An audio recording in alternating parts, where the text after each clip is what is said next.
Hello and welcome to the first episode of Conquering My Collection as part of Asian Cinema Season 2.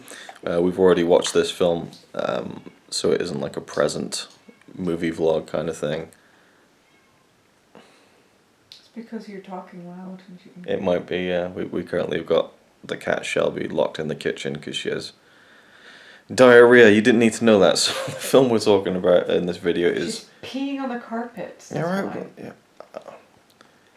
I could have easily just moved past it then. We don't need to go in. Diarrhea, so you said the worst word. Diarrhea's enough. Like, you don't need to add on to that pile with pee. She doesn't either. She's adding on to it Yeah. herself, isn't she?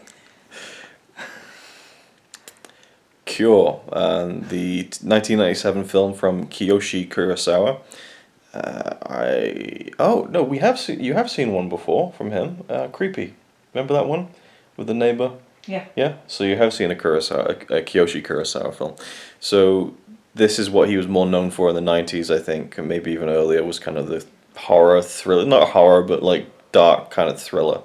And so we watched this film about a week ago, and I thought it was pretty damn great. It's about this detective who is looking into this series of murders, and pretty early on in the film, we see a guy who is connected to these murders. He's this weird kind of guy who is always asking questions when he meets people. And it's kind of frustrating, but that's kind of part of the character. And whenever he kind of meets someone, he kind of talks to them and asks them questions, and then afterwards they end up killing someone. And this chain starts to continue, and it's these series of murders that seem completely random, I guess you would say. Like, the person who commits the murder doesn't seem to have any motive for it, but they've spoken to this man. And so you're wondering, is this kind of a supernatural thing? Does he have a power over them? Or is there something more to it? And then we follow a detective who's on the case. And he is also struggling with the fact that his wife has some issues. He comes home at night and she has the washing machine on, or maybe it's the tumble dryer, and it's just, there's nothing in there. It's just the kind of the rumble and the, yeah, and so he comes in, he turns it off, and then she turns it back on again. So he has like a fractured relationship with his wife. She has some sort of, mental illness. Mental illness, yeah, and that's kind of, that's in the background. What I really loved about the film, because it was so effective, is the sound design. I actually read this after the fact. There's no music in the film at all, I think. There's a song at the beginning, like a kind of light and bouncy kind of pop song, which doesn't fit with the opening scene at all. So I thought, oh, is it going to be one of those weird films that kind of tries to be funny or something? But I'm not sure what the intent with that was. But after that, there's no score. And it's just like, especially towards the end, you get this kind of like wind and kind of just this kind of uncomfortable, it's like a weird kind of soundscape that kind of, as the film progresses, I think it gets more into that, because near the end there's like a building, like kind of like an abandoned building. You just hear like the wind, and it's so well done, and it just is really unsettling. I don't remember that. Yeah, I remember that. That was kind of my main memory of like the third act of the film, was the sound and everything that goes into that. And there's also like a recording that the detective hears, and that kind of, so sound is just really key to this film. And I think you'll agree with this, because I think you even mentioned it after we watched it, but there's a great bit of acting in the film from the main character, the detective. I won't say what it is, so I won't spoil it, but he sees something that, if anyone saw that, it would destroy them. It's a horrible thing to see, and so he kind of falls to his knees a little bit. And yeah, I agree, the acting that he does that was Right. top-notch, because he didn't overdo it. It felt so natural to me. And I didn't know what was gonna, like, what's he gonna do next and so on. And it was kind of like, I think it made my jaw drop a little bit, because I was so into his acting. It really drew me in. Yeah. It's really well done. Yeah, it would be so easy for it to be kind of over the top, filled with anguish and kind of screaming or crying and moaning or whatever. And I would buy that, because it is such a horrible thing, that I could see a person in real life being that over the top, but it felt painfully real, Yeah. It just felt so like, So painful that it chokes you in a way. Yeah, That's yeah. how it felt like, and I feel like that was probably how I would react as well. Yeah. Instead of going, no! Yeah. And instead it was more like just Yeah. He couldn't get any like sound out, Mm-hmm. and it sounded like he couldn't get air out. Like he was, you know, when you cry so hard that you can't breathe and you can't even get anything out. Yeah. That's how it was like. It was like proper. It looked Yeah. like proper pain. It was really well done. And he does a really good job throughout the film. Well, that's like that one moment that just really jumps Yeah. out, and then I think that happens maybe in the middle or more towards the second half, and I felt even more drawn into his character from that point on. But I was really Yeah. intrigued with the relationship with his wife, but also just this mysterious man who also gave a really good performance. Again, I said it's kind of frustrating because he's always asking questions and he's very softly Because spoken. he's acting like he's got some kind of amnesia. Right, yes. He says he doesn't know his name. He keeps asking, "Where am I?" And then they say it, and then it's like, "Where am I? Why? Who? Why? Yeah. How? Where?" And it just, I'm like, oh my god, you're so annoying. Because I also understand the exact words he's saying, like in Japanese. I would understand without subtitles. Yeah, yeah. And the way he's asking is like, why? How? Or what? Where? Or what are the words? Can you say? Nande? Yeah. Dare? Doko? It's like, oh my god, just shut up. But then And that's really good. But then there are moments when he'll say something that makes it seem like he's putting it on, if you know what I mean. Yeah. Like there's these little things he'll say, and you'll think, oh. It feels like a kid just acting up. Yeah. That's the yeah. way he's acting. He's acting like a kid who's just like, he knows. Yes, exactly. He knows what I just said, but then he's asking again just to wind you up and just to be. Yeah. See you next Tuesday. Yeah. But that just made for a really intriguing character, especially when the people he speaks to then commit these murders. And the X on the cover there, it speaks to the, not even the method of the murders, but what is done after the murders. So they're all linked because this X is kind of cut across the neck of all the victims. And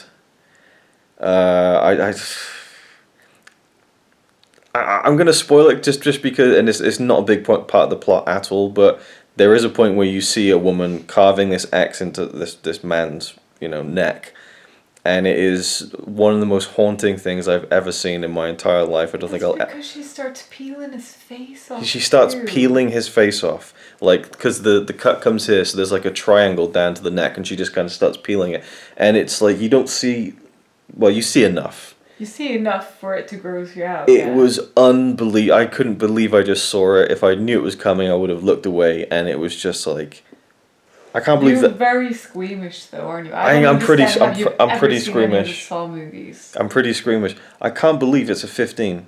Strong violence and gory images. No fucking shit. Ugh.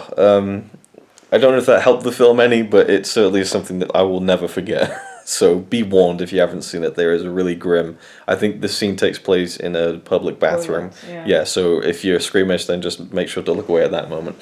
Yeah. So that, and the first time we see the man who's connected with the murders, again, I'm not really explaining this too well, but the one who's always asking questions seemed like his memory's a bit foggy, and everyone he comes into contact with ends up kind of killing someone.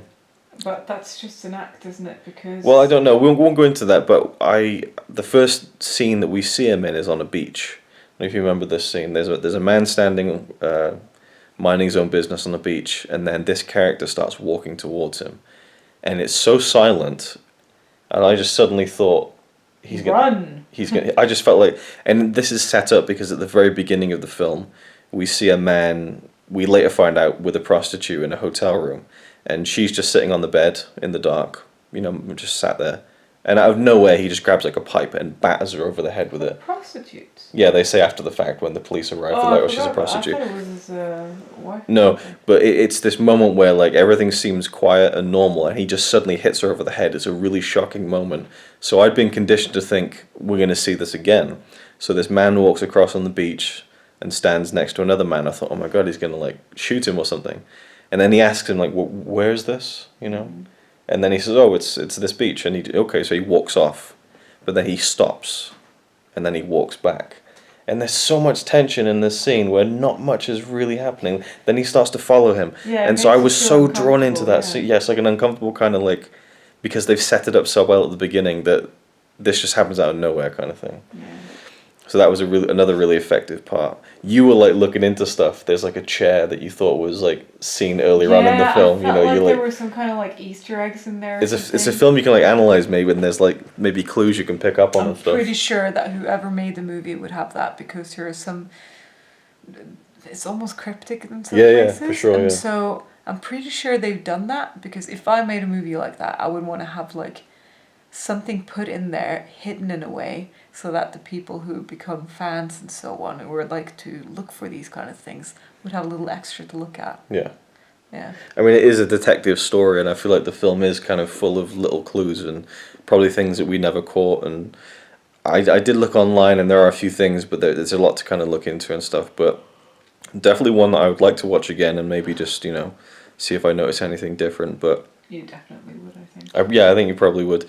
And that It's there's. kind of like when you watch Inception for the first time, which is brilliant, but you miss so much because there's so much information and so many like little things here and there and so on, and you don't quite understand it. So when you watch it the second time, you're like, right, I missed that in the first one. So it's kind of one of those movies, yeah. Yeah. Although, while I get the comparison you're making, but it probably isn't a film like Inception that I could watch over and over again. But so whenever I do watch this again, it'll probably be like in a few years' time, and I might forget things. But knowing now certain things, I think it would play differently. Or like Fight Club, which is a movie you definitely have to watch a second time, because you will miss so much when you watch it the first time, won't you? Yeah. Yeah. I really enjoyed as the film started to unpeel a little bit, like Just like his face.